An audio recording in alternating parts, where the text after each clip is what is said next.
Hey guys, Austin Hallock here from Sloan Implement Sprayer Division. Today we're going to be setting up and going over some periodic maintenance tips for you on an R-Series sprayer. When you buy your new sprayer, it gets normally set up at the store. We're going to show you step by step on how we normally do it. And also a few steps on periodic maintenance, just so that way it'll prolong the life of your machine. First off, in our setup on the R-Series, we're going to loosen the handrails out of the storage position from when it comes in off the machine. It needs to be moved out into operation position. We start out by just loosening these two bolts. Then to move on up. Okay, we loosen these two bolts, which have been previously removed. They're 15 millimeters. And then you just loosen this one and loosen this one. There's two more in the floor back here on this side rail. And there's two in the very back. You'll just take those out. All you'll do is just slide the rail over into operating position.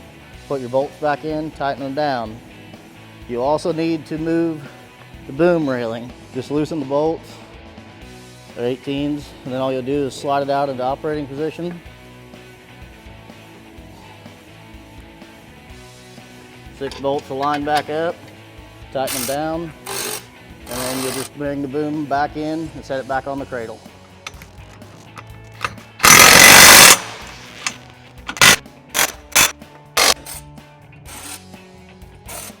Now that the handrail and the boom cradle are put into position, we're going to move on to putting the warning light on.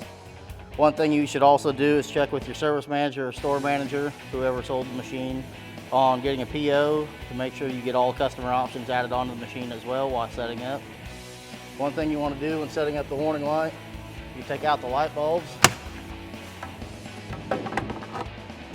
Back in here is a wiring harness that the light plugs into. You'll have to pull it through this light bulb. There's a plastic cover in here.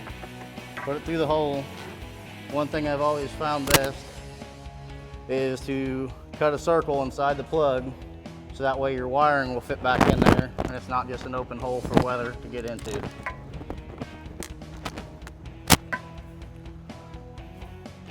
Take out the two bolts. Or actually, you can put the lights back in now. Get them out of your way.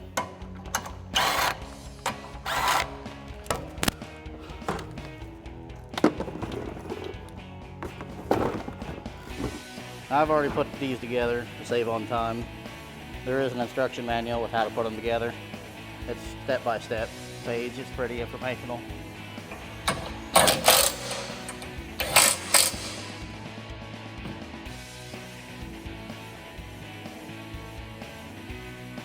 Here on the periodic maintenance side of it, there's 39 grease zerks on these R-Series machines. There's 2 on each steering cylinder, both rod ends. There's 2 on the legs, top and bottom. There's also 4 on each axle strut. Now when you grease these on the strut, start with the bottom one, grease it till it comes out the vent. You'll see grease come out of it, then move to the top grease zerk and grease it till it comes out the vent. Just put about 5 to 10 pumps in it, on the front one and the back one. And you want to grease these. You see grease come out of up here. And you want to grease the bottom one so you see grease come out between the axle and the kingpin. Next on the lowers. Okay, so I was talking about the vent earlier, right here. So what you want to do is grease the lower. Until grease comes out, and then do the same with the top.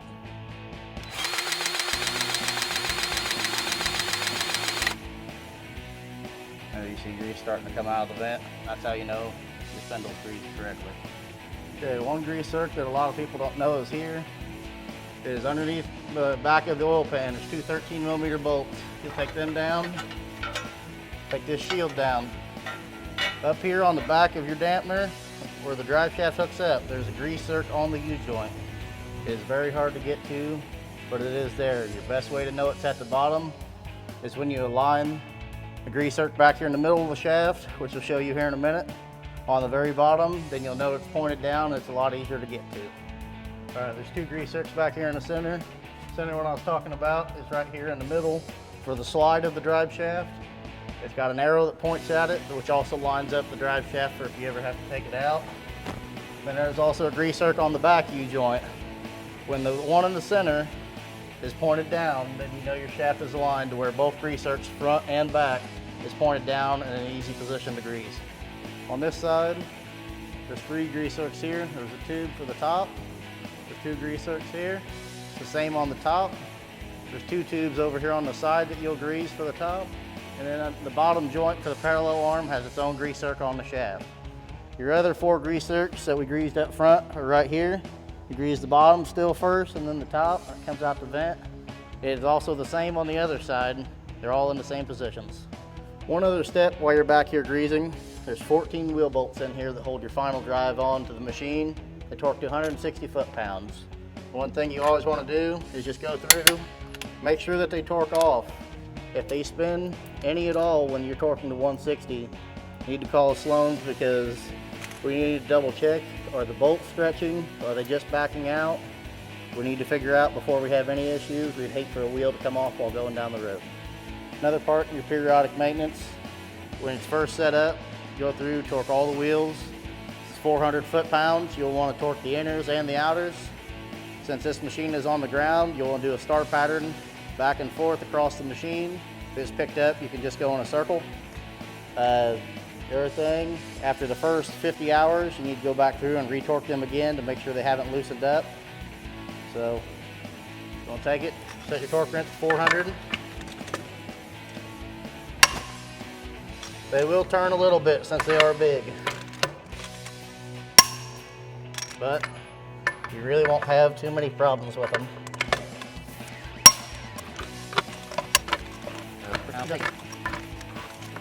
Another part of periodic maintenance on an R-Series sprayer is wheel hub oil level. You'll want the arrow pointing down and these arrows pointing towards the top corner. Take the plug out to check your level. We've already checked this one. It's a 1/2 inch low coming from the factory. So we'll top it off. On 40-23s and R40-30s, take 85-140 non-synthetic oil. Their change interval is 500 hours. On 40-38s and 40-45s, we use 80-140 synthetic oil. On the 38, it's a 250-hour change interval.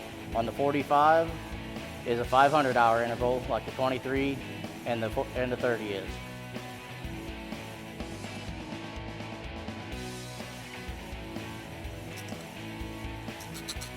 Now on measurements for the boom.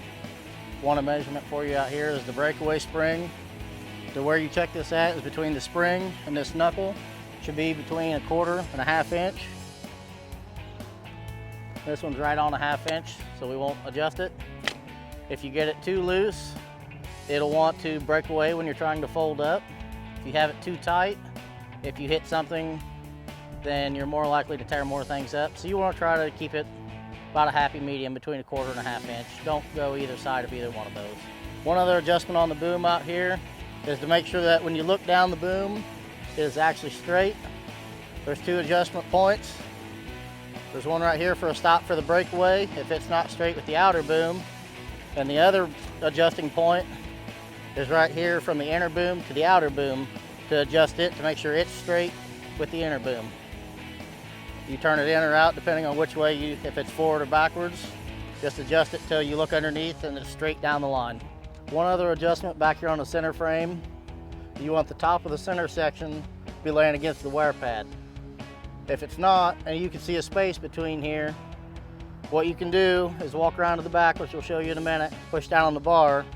But what would happen is this here will sit there and walk between these rollers, and it will wear the bushings out because the boom will sit there and rock through the entire field. So we'll show you on the back side how to adjust it and how to check for it. All right, so now around back here, how to adjust the center section.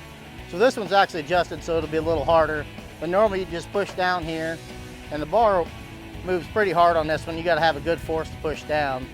But if you barely pushed on this and the bar sits there and rocks, what you would do is loosen these 2 bolts and then you'd turn the cylinder. Well, you wanna do that 1 full turn on each cylinder until that is laying against that wear pad up front. All right, one other setting on here to double check is we went up in the screen and found that the screen is actually set for standard flow. Well, out here on the machine, this is a high flow option. Well, right now the high flow is open, so it allows solution through both flow meters. So we'd actually need to shut this off, so that way we're only running standard flow through one. If you set the screen to high flow, you would open this back up. Now, if you're gonna flow 25 gallons or less a minute, you'll wanna close your orifice valve to hold back pressure on the boom and be able to run a slower solution rate out of the boom. If you want to work on your flow meters, what you can also do is come up here to this valve and shut it off, so all the solution from the boom, that hose, will not come down at you. So when you take this off, you don't have about 20 gallons of chemical coming towards you. So one other setting out here is this has actually got automatic solution control. Out here, we've got 12 different options. So the first one would be to kick your light on for if you're working at night. There's a load station light up here. Your second option, if you're standing out here, you can turn your solution pump on. You can either rev it up or slow it down to speed the machine up. So then our options here is a target fill. So you can set in the screen, if you only wanted to load 800 gallons, you hit this button when you load, it'll start the pump, and it'll watch for the chemical, for the level in the tank, and it'll shut it off when it gets to 800 gallons. This is for if you had an adductor, you'd press this button and it would start to flow through the adductor so you can mix your chemical. Number 9 here is your rinse. And when you hit this button, you'll actually get an option on the screen. If you want to do a boom rinse, a tank rinse, or boom and tank.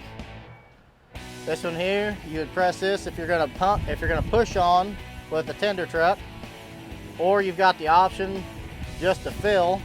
If you press this one, your solution pump will kick on, it'll pull out of your tank, but it's not like the target fill. It'll just run until you tell it to stop. So then your other options is if you have your solution tank on, if you want to be mixing your chemical in the tank, you have your agitation valve, so it'll swirl the chemical around, stir it together. Your other option, if you're standing out here, if you want to stand here and just check your nozzles, if you press number 7, the entire boom will kick on at one time. You can watch the whole boom spray, or if you want to walk section by section and watch the nozzles, you press this bottom left one, then you walk out to this far left side. By the time you get out there, the machine will kick on that set of outside section nozzles. It'll spray, I think it's about 5 to 10 seconds, then it switches to the next section and so on. And you can walk along and make sure all your nozzles are not clogged up and they're spraying good. One other adjustment on your machine can either be done in the field or here at the shop, which if in the shop, you can tread all the way out with your tread adjust. Use your jacks to pick up on the frame, so that way these are sitting down on the brass shim. Then what you're going to do is loosen the jam nut on all 3. Then you're going to torque the bolt to 100 foot-pounds. And you're just going to go back and forth until they all click off at 100 foot-pounds. It may take you 7 or 8 times. And then you will tighten the bolt to 250 foot-pounds. Now, if you're at a farm and you don't have a set of jacks, you want to leave it threaded in so that way the machine isn't sagging. And then you're going to do the same thing. Just loosen them and torque them to 100 foot-pounds. Do that a couple of times, move the machine forward and backwards, and torque it again until they stop moving, then just tighten the jam nut again. And this is how you adjust tread adjust. And to close up, our setting up of an R-Series sprayer and a few maintenance tips. If you have any questions, call us at one of our 20 locations or call the sprayer hotline, 833-777-2911.